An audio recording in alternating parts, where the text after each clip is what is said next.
Mesdames et messieurs, bonjour, soyez les bienvenus dans votre émission Télé-Église. J'ai le plaisir d'accueillir aujourd'hui Camille Andrès, journaliste pour le Journal Réformé, un journal qui sort un premier hors-série ayant pour thématique Dieu, la nature et nous.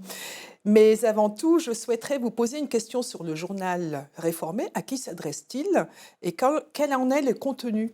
Alors Réformé, c'est le journal réformé des églises romandes. Il est diffusé dans toute la Suisse romande et il s'adresse en fait à un grand public puisque c'est un tout ménage. Et le contenu, en fait, chaque mois, on a des sujets de société qui font en fait qui mettent en rapport les questions théologiques et les questions de société. Donc voilà, on est un journal avec une identité protestante. Avant de poursuivre, je vous propose une plongée en images dans un projet de jardin de permaculture dans la paroisse de Saint-Imier. Le reportage est signé Bastien Beziguer et Nicolas Meyer.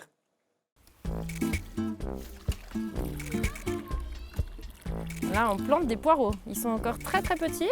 On teste une technique qui consiste à essayer de rendre ces plantes au maximum autonomes, à saturer vraiment le sol en eau au moment de la plantation, pour ensuite ne plus avoir besoin d'arroser pendant quelques temps et apprendre finalement à la plante à devenir assez autonome en allant s'enraciner vers le bas et pas vers les côtés, comme elle le ferait si on lui donnait de l'eau chaque jour. Donc là en fait c'est des plantons qui ont grandi d'abord, pour la germination ils étaient en intérieur et après il fallait les acclimater progressivement à l'extérieur et aussi au soleil, etc. Donc il faut les sortir, les rentrer, les sortir, c'est toute une histoire. Mais ça a l'air d'avoir marché pour la plupart des plantes.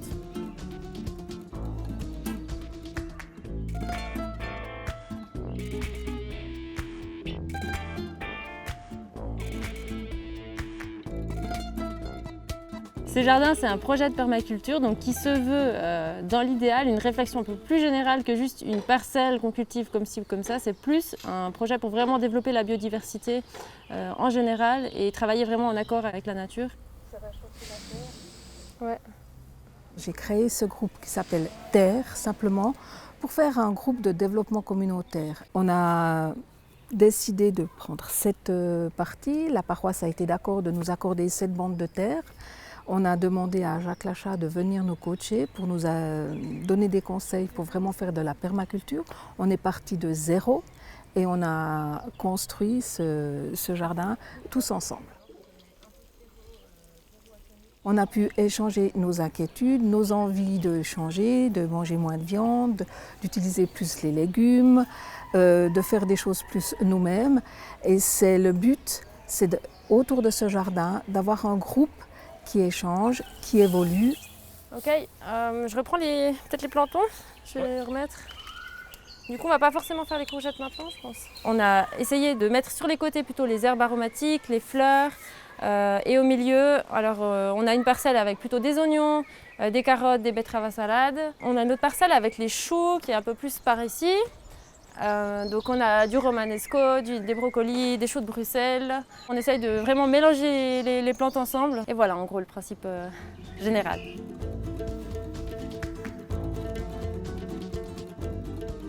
Aujourd'hui, proposer une activité comme un jardin communautaire, c'est un modèle d'église en tant que tel, je pense. C'est se mettre autour d'un projet qui fait du bien aux gens et qui rassemble au-delà de nos murs de l'église. Donc c'est un projet qui peut toucher des gens au-delà de ces murs de l'église. Et puis on peut se retrouver, mettre les mains à la terre, et puis chaque personne a sa place finalement. Il y a ceux qui jardinent, qui ont encore la force de jardiner, puis il y a les autres qui peuvent venir soit nous dire coucou, boire l'apéro avec nous, manger, préparer le repas. Donc c'est vraiment un projet qui fédère un grand nombre de personnes. Et ça fait du bien à notre paroisse aussi qui peut s'ouvrir du coup et toucher plusieurs personnes. Ouais, vas-y si tu veux. C'est un peu la crise du Covid qui m'a donné envie de faire partie des projets de jardinage. Parce qu'avec une crise pareille, j'ai eu l'impression que ça a rapproché beaucoup les gens. Et avec mes voisins, on a nous-mêmes démarré un petit projet de jardinage. On avait créé des bacs de permaculture, un peu dans ce style ici. On avait mis du paillage avec plein de légumes. Et en fait, avec l'influence qu'il y a eu autour, je me suis commencé à intéresser, après qu'on ait fait ce projet avec mes voisins, au jardin partagé. Et j'ai pu découvrir qu'il y en avait énormément en Suisse.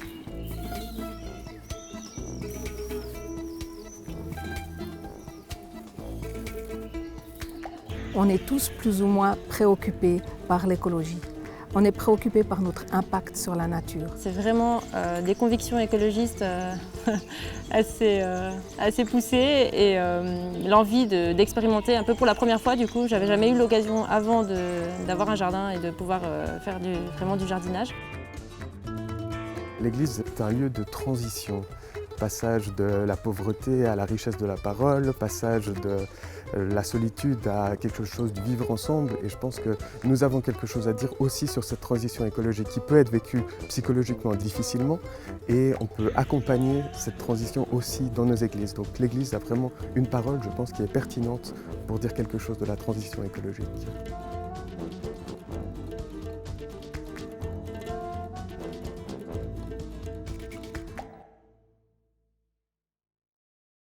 Camille Andrès, l'Église, un acteur de la transition écologique, c'est ce qui rejoint votre hors-série « Dieu, la nature et nous ». Oui, exactement. Dans ce hors-série, on a tenté de parler de cette écothéologie qui éclot aujourd'hui dans nombre de communautés religieuses protestantes, catholiques, et aussi d'aller rencontrer ces communautés et de voir ce qu'elles font sur le terrain. Et on se rend compte qu'il y a vraiment une grande diversité d'initiatives. Bon, ce qui est intéressant aussi, c'est que le reportage s'appelle « Cultiver le vivre ensemble ». C'est le nom de ce reportage, bien sûr. En quoi ce type d'initiative est inspirante, Camille Andrès ? Je crois que ça montre vraiment que dans la transition écologique, les églises ont leur rôle à jouer et puis qu'elles peuvent devenir des lieux qui accueillent différentes composantes de la société, que ce n'est pas juste réservé aux croyantes, aux croyants, mais que vraiment tout le monde peut venir participer, quel que soit son âge, ses capacités, ses envies. Il y a vraiment de la place et des projets pour tout le monde. Bon, on va faire le lien avec votre hors-série, sur un thème qui nous concerne toutes et toutes actuellement, qui est l'écologie. Qu'est-ce que votre hors-série peut apporter de plus dans la pléthore d'écrits sur cette thématique bien préoccupante ? Alors effectivement, il y a énormément d'écrits aujourd'hui sur l'écologie. Notre volonté avec Dieu, la nature et nous, c'était vraiment d'expliquer ce que c'était l'écothéologie. C'est une pensée qui existe depuis une quarantaine d'années dans le monde entier, mais notamment en Suisse, qui s'est développée, qui s'est transmise, mais surtout dans des milieux théologiques de réflexion, et qui n'a pas toujours été reçue par les paroisses, même par les institutions. Ça commence tout juste finalement. On assiste à ce mouvement depuis peut-être 5 ans, et l'idée c'était de vulgariser très, très clairement, de rendre ça accessible au plus grand nombre. Bon, dans votre hors-série, il y a toute une partie qui tente de nous faire comprendre le phénomène qui est quand même assez complexe. En quelques mots, quel est le problème auquel l'humanité est confrontée actuellement ? Alors effectivement, dans une première partie, on essaye d'expliquer que la crise écologique, aujourd'hui, ce n'est pas simplement le problème du climat, ce n'est pas simplement le réchauffement climatique, c'est beaucoup plus large que ça. Et pour expliquer ça, on s'est basé sur les 9 limites planétaires qui ont été définies par le scientifique suédois Rockström, puis qui expliquent que la planète est arrivée à ses limites, ou est en train d'arriver à ses limites dans différents domaines. Et il y a plein d'autres secteurs écologiques qui sont aujourd'hui dépassés. Le deuxième qui est peut-être plus important encore, ou en tout cas aujourd'hui de plus en plus connu, c'est la question de la biodiversité qui est menacée partout et qui pose de vrais problèmes en termes d'alimentation, etc. Donc il n'y a pas que le climat et il serait temps qu'on commence à prendre conscience de tous ces problèmes et à faire le lien entre tout ça dans nos vies. Oui, justement parce qu'il y a de nombreux défis. Il y a les défis de l'énergie, du mode de vie, de la perte de liens au niveau politique, au niveau philosophique, au niveau économique. On parle également de non-respect de la création. Bref, une multitude de thématiques. Comment dès lors s'en sortir en tant que journaliste qui essaye d'amener une approche éclairante auprès des lecteurs et des lectrices ? Alors, on a essayé de structurer la chose de manière assez simple. D'abord, essayer d'apporter des constats et puis d'aller parler à des scientifiques et des experts qui nous aident un peu à faire le tri dans une première partie. La deuxième partie, c'était de voir les solutions qui ont été développées par la pensée religieuse, donc l'écothéologie, qui est vraiment un domaine conceptuel où on réfléchit, on met en tension des idées. Et puis la troisième partie, c'était les solutions pratiques sur le terrain. Donc il y a déjà plein de gens qui incarnent, qui vivent aujourd'hui cette écothéologie. Puis l'idée, c'était d'aller voir ce qu'ils font en Suisse romande, en France, ailleurs. Alors plus concrètement, l'écothéologie, vous en avez parlé, mais de quoi s'agit-il exactement ? Quelles sont ses applications dans les paroisses, par exemple ? Alors l'écothéologie, c'est une pensée religieuse. Donc c'est d'abord une réflexion conceptuelle sur comment penser la théologie, comment lui apporter une lecture écologique. On a des lectures féministes de la Bible, on a des lectures psychanalytiques. Maintenant, il y a une lecture écologiques qui existent. Et puis l'idée, c'est simplement de voir comment est-ce qu'on peut incarner, vivre ça, ce lien particulier à la nature, le mettre en relation avec sa relation à Dieu, et puis de vivre ça en paroisse. Ça peut passer par la création de jardins partagés, la mise en place de chartes écologiques pour les paroisses. Ça peut aussi passer par de la spiritualité pure, entre guillemets, c'est-à-dire des cultes, des liturgies qui redonnent une autre place à la nature. En fait, il y a une multitude de façons de s'engager. Ça peut aussi aller jusqu'au militantisme politique. Vous avez parlé en hors caméra avec moi de ce phénomène d'une méconnaissance en fait de ce lien, enfin d'une méconnaissance de la nature et qu'il faille retrouver ce lien avec la nature. Est-ce que c'est aussi quelque chose qui a parcouru votre hors-série d'un bout à l'autre ou bien juste quelques thèmes? Alors c'est vraiment, je pense, effectivement le fil directeur de tout ça, la reconnexion au vivant, recréer ce lien à la nature. C'est un petit peu le centre de toutes les écothéologies, parce qu'en fait, c'est différents courants de pensée. Il y a des écothéologies féministes, décoloniales, et donc finalement, le fil commun à tout ça, c'est se reconnecter au vivant, mais c'est aussi ce que pensent beaucoup de philosophes aujourd'hui, et c'est là où la théologie, quelque part, rejoint les questions, les problématiques de société qui se posent ailleurs, et où elle peut apporter, contribuer à cette grande réflexion qui est en cours, qui est une sorte de renversement anthropologique aujourd'hui. Donc c'est une forme de révolution en fait, parce que quand je reprends par exemple en page 68, est-ce que la Bible demande de dominer la planète? Et puis il y a ce verset qui a causé bien des malentendus qui dit « Dieu a dit, soyez féconds et prolifiques, remplissez la terre et dominez-la, soumettez les poissons de la mer, les oiseaux du ciel et toute bête qui remue sur terre. » Voilà un verset très troublant, Camille Andrès. Oui, alors c'est effectivement un verset qui est souvent repris par les théologiens écologiques qui pointent son interprétation erronée. Pendant des siècles, on a vu cette domination de la planète comme étant causée par une lecture, on va dire, très anthropologique, très centrée sur les besoins de l'humain. Donc comme si un petit peu l'humain était au sommet de la création et puis qu'il devait exploiter la nature comme un stock de ressources. Et puis justement, depuis 40 ans, on est en train de se rendre compte qu'on peut peut-être lire ce verset autrement, qu'il faut peut-être le remettre dans son contexte, qu'il faut peut-être comprendre que l'humain n'est pas juste au sommet, mais qu'il est au centre et que quelque part, il a une responsabilité envers cette création qui est aussi à voir comme un jardin. Ça, c'est un autre terme qui est utilisé aussi dans la Genèse. Et donc, quelque part, en tissant des fils, en associant les versets entre eux, on peut les relire complètement autrement. Donc l'Église a de quoi se reprocher tout plein de mauvais agissements, entre guillemets, au cours de ce siècle. Oui, alors c'est pas l'Église n'est pas la seule responsable, mais disons que l'Église a souvent été vue ou a été à partir des années 60, il y a une accusation qui a été portée par un penseur en particulier, Lynn White, qui a été après aussi un petit peu on va dire travesti, mais pour dire simplement que l'Église, ou en tout cas le christianisme, ce serait le centre ou la cause de tous les maux écologiques. Le christianisme n'est certainement pas à l'origine de tous les maux. En tout cas, s'il a sa part de responsabilité, il a aussi une partie de la solution aujourd'hui. C'est ce qu'essaye de faire comprendre l'écothéologie, que ces interprétations qui ont été maladroites ou peut-être anthropocentriques pendant des décennies ou des siècles, elles peuvent complètement être repensées, chamboulées. Et au contraire, on peut trouver, il y a des trésors et des pépites de sagesse et de respect de la création à découvrir dans la Bible. Alors peut-être qu'il faudrait redécouvrir la Bible sous un autre angle. Et toujours est-il qu'au niveau individuel, il y a aussi eu un article qui s'intitule « Peut-on commettre des péchés écologiques ?» Oui, c'est une question qu'on s'est posée, qui est aussi une partie de cette réflexion-là.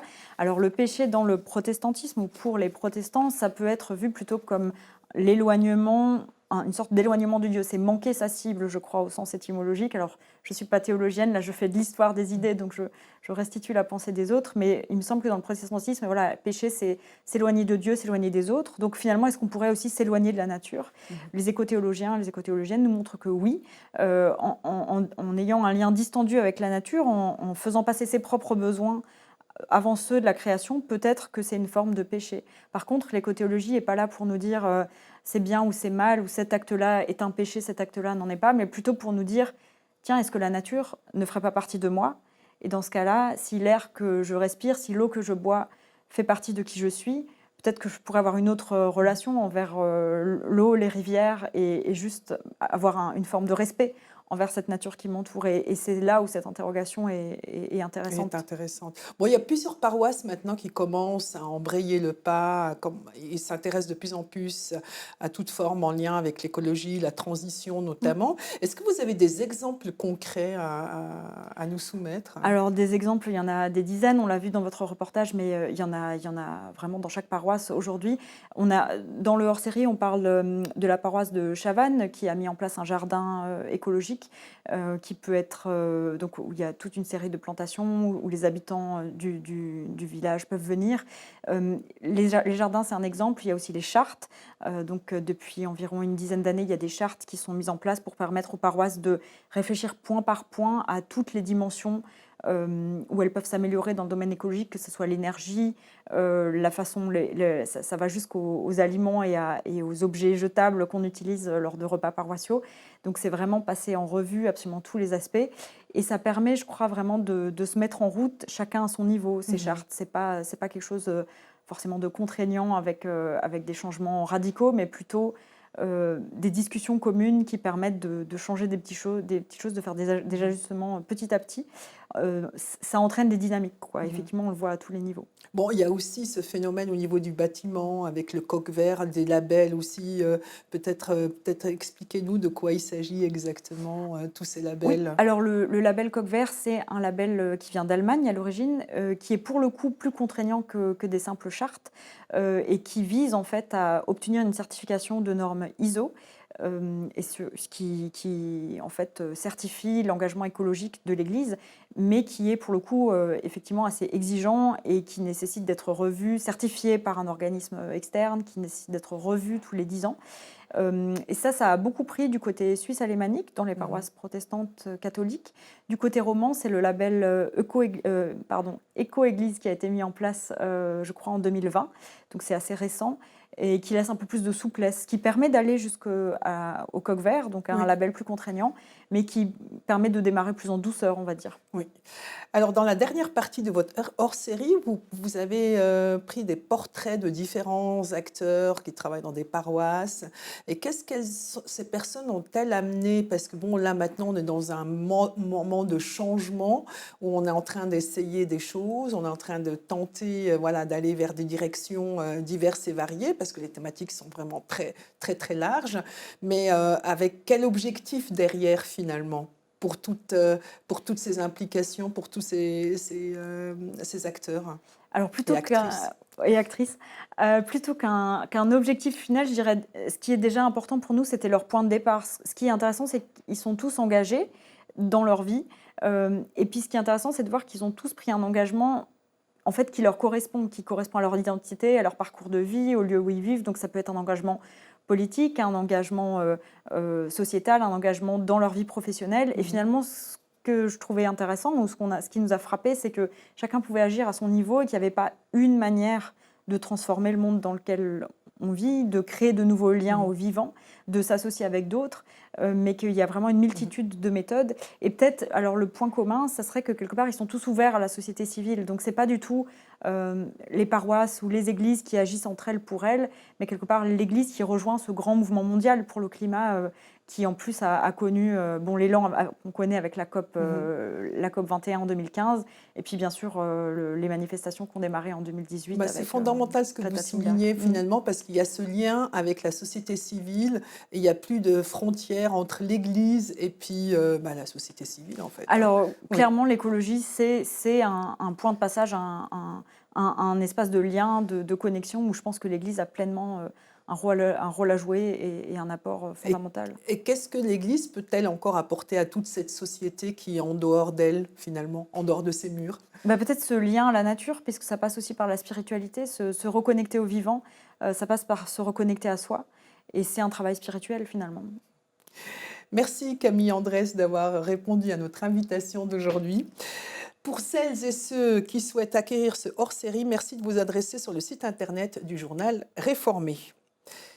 Nous arrivons au terme de notre émission. Merci d'être resté avec nous. C'était notre dernière émission du semestre. Je vous souhaite un tout bel été. À tout bientôt à la rentrée du mois d'août.